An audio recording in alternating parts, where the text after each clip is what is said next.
Hey fam, welcome to Late Night MetaSounds with Dan. I decided to make a vocoder in MetaSounds. I thought I could, and I wanted to see if I could, and I could. Yeah. So like here, I've got a voice recording sample from from an old movie. Maybe I'll recognize it. I recognize it. I don't know how anyone could sell this sample, but apparently I bought this sample. I don't know if that's legal or not. Well, this is the imagination. It's a wonderful place. Yeah, true that. So I've got that going in, and that signal will be split up into different spectral bands, and then the strength of those bands will modulate the spectral bands of another signal. And so, for example, if I just give it, there's lots of different kinds of stuff you can pass through. Like, for example, if I give it noise,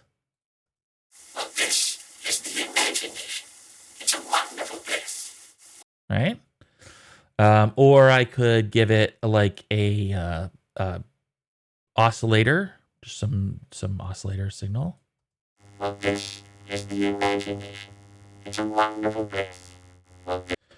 can kind of play around with, get like nice robot sounds. And oftentimes what you'll see on a vocoder is both of these kinds of signals, and then maybe even the option to blend them. Because what happens is the noise becomes really useful for articulate sounds and understanding the modulating signals, sort of if it's like a vocal, the articulate areas. So here, so for example, I can kind of get both of those happening.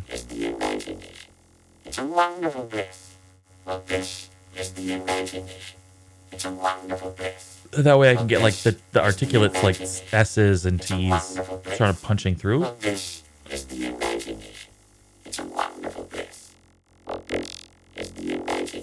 And I could balance those as I sort of see fit.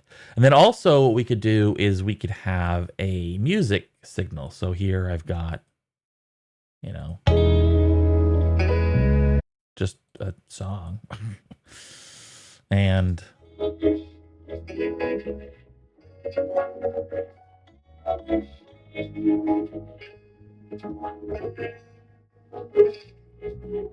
then of course I could blend, you know, the noise and the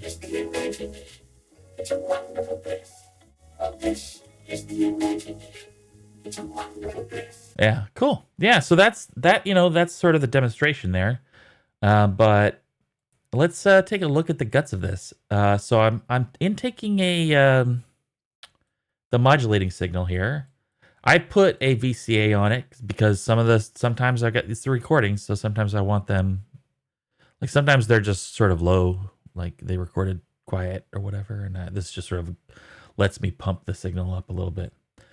And then the crossover frequencies, the way that I've split up the spectral bands is based off of the Moog vocoder. So if you look up the Moog vocoder, you'll see all the bands sort of split along these frequencies. So the first one, I take everything above. What I ended up doing is sort of cascade of these mono band splitters, so that I could. So first, I remove out like anything below 50 hertz, and then everything above 50 hertz gets passed on to the next splitter. You know, I guess I could have gone into the code and made one of these really big.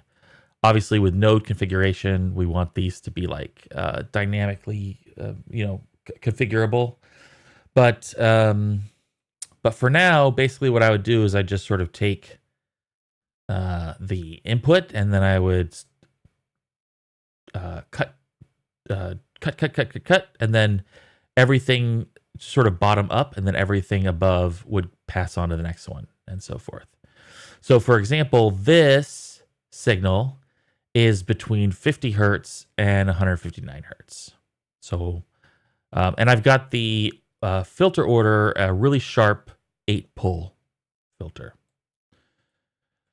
And then these go to an envelope follower, and I went for a fast attack time, and a pretty fast release time. I'm basically looking for a very snappy envelope, and I use the because I want that really snappy response. I use the audio rate envelope output, and then that goes over here to the corresponding bandwidth section of the signal here.